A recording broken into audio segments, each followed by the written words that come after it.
Modern cars come loaded with features designed to make your life easier, safer, and give you a more enjoyable driving experience. But most drivers get them completely wrong. They waste fuel, they make their cars less safe, and even damage important systems without realizing it. So today, we're breaking down 9 car features every car has, but people aren't using them like they're supposed to. Starting off with number 1, adaptive cruise control. Adaptive cruise control was designed to make highway driving smoother and safer, but most drivers are either using it incorrectly or ignoring it completely. Instead of making long trips easier, misusing ACC has led to even more accidents, closer following distances, and over-reliance on automation. Right now, about 92% of cars come equipped with it, yet most drivers don't fully understand how it works. A 2023 IIHS study found that over 50% of drivers using ACC tailgate more frequently than those who would without it. Many drivers crank it to the shortest gap setting, assuming the system will react instantly, but in most cases it doesn't. A study by AAA revealed that ACC can take up to 1.8 seconds to apply the brakes when approaching a slower car. At highway speeds, that's almost 160 feet traveled before stopping. A 2022 National Highway Traffic Safety Administration report found that 1 in 4 drivers believe ACC can detect and react to stationary objects like a stopped car in traffic. This leads to avoidable rear-end crashes, especially in high-speed stop-and-go traffic. ACC also struggles in bad weather. A study from Consumer Reports found that ACC disengages 34% of the time in heavy rain or fog because its radar systems get blocked. So if drivers don't notice in time, they're suddenly coasting towards traffic at full speed with absolutely zero braking assistance. However, if used properly, ACC can be a great feature. Manufacturers recommend setting at least a 3-second following distance and keeping hands on the wheel at all times. While ACC is designed to assist, it's not a self-driving system like you'd find in a Tesla, and treating it like one can be a dangerous mistake. Number 2, my favorite over here on the East Coast, turning signals and the idiots that don't use them. Okay, hear me out, people. Turn signals are one of the most basic safety features in any car, but for one reason or another, you dum-dums refuse to use them or you misuse them completely. Despite being a legal requirement in every state, failure to signal is one of the leading causes of traffic accidents in the country.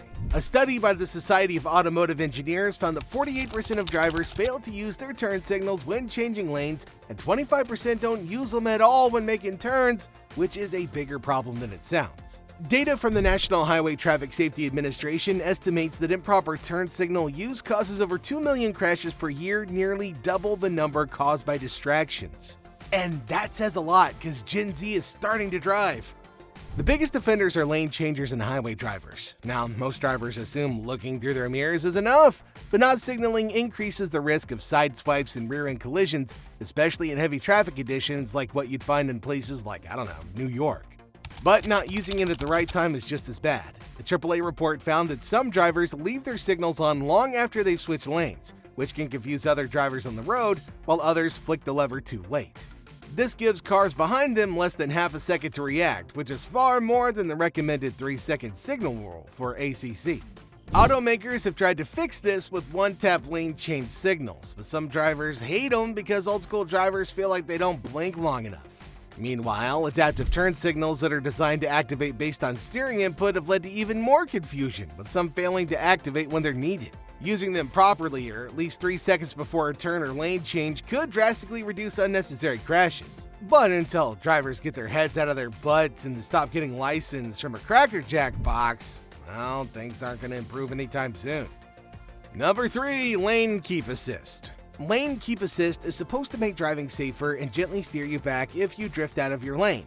But instead, drivers either fight it, ignore it, or trust it way too much. Many drivers think that it's some kind of autopilot, which is why most people would take their hands off the wheel and assume the car is going to do the work, but that's not how it works. Studies from the Insurance Institute for Highway Safety show that drivers using partial automation, like LKA, are more likely to get distracted, check their phones, eat, or just zone out, which is a disaster waiting to happen. Lane keep assist struggles with faded lane markings, tight curves, and bad weather, so it might as well end up with you rear-ending a car if you treat it like an autopilot. When it doesn't know what to do, it can make sudden jerky corrections, causing drivers to panic or yank the wheel in the opposite direction. In some cases, it even mistakes tar strips or road patches for lane markings, leading to random nudges that feel more annoying than helpful. Now, this is why some drivers just turn it off entirely, because it can pull at the wheel even when you're driving perfectly fine and nobody really wants to have a back and forth battle with their own car. It's a useful tool, but when drivers misuse it, it goes from a safety feature to just another hazard. Which brings us to number 4, Sport Mode. Okay, so Sport Mode is one of the most misunderstood features in modern cars. It's supposed to enhance performance by sharpening throttle response, adjusting transmission shifts, and tightening up steering feel. But most drivers either never touch it or they expect it to turn their car into a race car, which it absolutely does not. The biggest misconception is that Sport Mode magically adds horsepower when it doesn't. What it actually does is it changes how your car responds. In automatic cars, it holds gears longer before shifting so you get more power at higher RPMs. It also makes the throttle more sensitive, meaning a light tap on the gas gives you a much stronger reaction. But the engine itself doesn't magically make more power, it just feels quicker. Oh, and fuel economy is going to take a hit too. Sport Mode makes the engine work harder, burns more fuel because it's holding higher RPMs, and in some cases, even reduces the effectiveness of cylinder deactivation systems. According to tests by Consumer Reports, using Sport Mode in a standard commuter car can drop miles per gallon by up to 10%. Definitely making it a poor choice for daily driving. Oh, and if you have a car with adaptive suspension like an Audi S5, Sports Mode stiffens the suspension for better cornering, but that means you're gonna feel every bump in the road. Now, that's great for a spirited drive on smooth pavement, but not so great for anywhere in America that has potholes. Sure, Sport Mode is fun, but you shouldn't feel the need to keep it on all the time, Deborah. Number 5, hazard lights. Every car has hazard lights, but improper use of hazard lights often creates confusion and, in some cases, even violates some traffic laws. So one of the most common mistakes is using hazard lights in heavy rain. A lot of drivers think that turning them on makes their car more visible, but in reality, it makes it harder for other drivers to tell if you're stopped, if you're moving, or if you're even changing lanes. In some states actually, like Florida and Pennsylvania, it's actually illegal to use hazard lights while driving in the rain. Oh, and another issue turning them on during normal traffic slowdowns, drivers often use hazards in stop-and-go traffic, but that can actually make things worse. Flashing lights can confuse other drivers, making them think that there's a wreck ahead or that your car is completely stopped, increasing the chances of a rear-end collision. And similar to turn signals, there are drivers who forget to turn off their hazard lights after a quick roadside stop or when they're pulling over for directions, which is even more confusing to other drivers on the road. Look, hazard lights are meant for emergencies only, so if your car breaks down, you're pulled over in a dangerous spot, or you're part of an accident scene. Using them at the wrong time does more harm than good, and in some cases can even get you a ticket. Moving on. Number 6, assisted parking systems. Almost every new car comes with automatic parking assist, which steers the car into a space while the driver controls the brakes and throttle. But most drivers still prefer to park manually. A 2023 AAA survey found that only 24% of drivers fully trust self-parking systems because they feel uncomfortable letting go of the wheel. Many drivers also cancel the system too soon. They panic when the wheel moves on its own and override the system, leaving the car misaligned or too far from the curb. Others forget to keep their foot on the brake, causing the car to stop abruptly and restart the whole process. It's probably a better idea to not trust your parking sensors blindly, but many drivers do rely entirely on the beeps instead of checking their surroundings. Here's the thing, these sensors oftentimes miss low obstacles like curbs, bike racks, or, kids that could damage your expensive wheels. Or, land you in jail or prison for vehicular manslaughter. Assisted parking can make parking easier, safer, and scratch-free, sure, but most drivers either don't trust it, don't understand it, or just don't give it enough time to do its job. Number 7, automatic start-stop systems. These systems were designed to improve fuel efficiency by shutting off the engine when the car stopped. Now, the system works by turning off the engine at red lights or in heavy traffic, then instantly restarting it when the driver lifts their foot off the brake. In theory, this should save fuel and reduce emissions, but a lot of drivers find it annoying and turn it off completely. Now, one big reason is the perceived lag. While modern start-stop systems are fast in hybrid cars, some drivers still feel a slight hesitation when restarting, especially in older models without a full hybrid system that you'd find in, say, a Prius. In a 2023 J.D. Power survey, roughly 60% of drivers said they disabled the feature whenever possible. There's also a misunderstanding about how much fuel it actually saves. EPA testing shows that start-stop systems can improve fuel economy by 3 to 5% in city driving, but many drivers don't think that's worth the inconvenience. Some believe it causes extra wear on the starter motor, which is something that automakers say isn't an issue in modern vehicles with mild hybrid systems.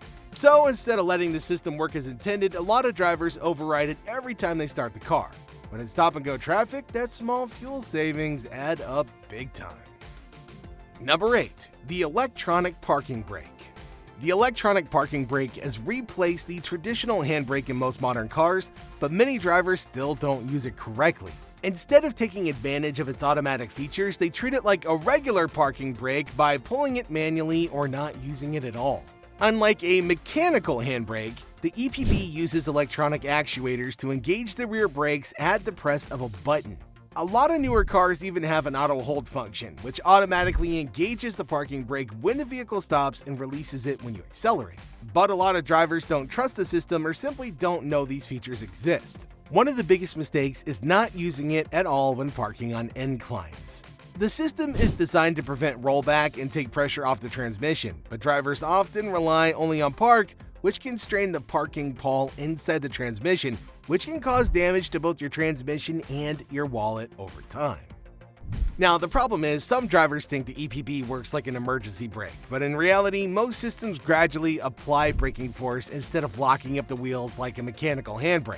In a real emergency, slamming the EPB button is not going to give you the Fast and the Furious style drift that you'd expect. When used properly, the electronic parking brake makes parking safer and protects the drivetrain, but only if drivers actually use it the way it was designed for. Number 9. Automatic high beams, aka stop blinding me, you turd. Automatic high beam systems work by detecting oncoming traffic and automatically switching between high and low. But in reality, a lot of drivers either disable it or they blind other drivers by not overriding it when needed. So one of the biggest problems is delayed deactivation. Some automatic systems take way too long to recognize an approaching car, meaning that oncoming drivers get hit with full brightness before the system reacts. This can lead to frustrations, road rage, flashing headlights and retaliation, and even more dangerous driving conditions for everybody. For the most part, some systems in lower-end cars like a Toyota Yaris misinterpret street lights or reflective signs, causing the high beams to turn on unnecessarily, which can blind oncoming traffic. Now, this is also common in older cars with less advanced sensors. A lot of drivers also don't trust this system. A 2022 IIHS survey found that over 70% of drivers prefer to manually control their high beams because they believe the automatic system reacts too slowly or inconsistently. If used properly, automatic high beams help improve visibility and reduce strain on the driver. But when drivers ignore their surroundings and rely too much on the system, well, they might just make driving harder for everybody else. Car manufacturers designed these features to improve driving, but using them the wrong way causes more problems than they solve. So anyway, thanks for watching. Now that you know what you've been doing wrong, maybe it's time to start driving smarter and keep the rest of us safe.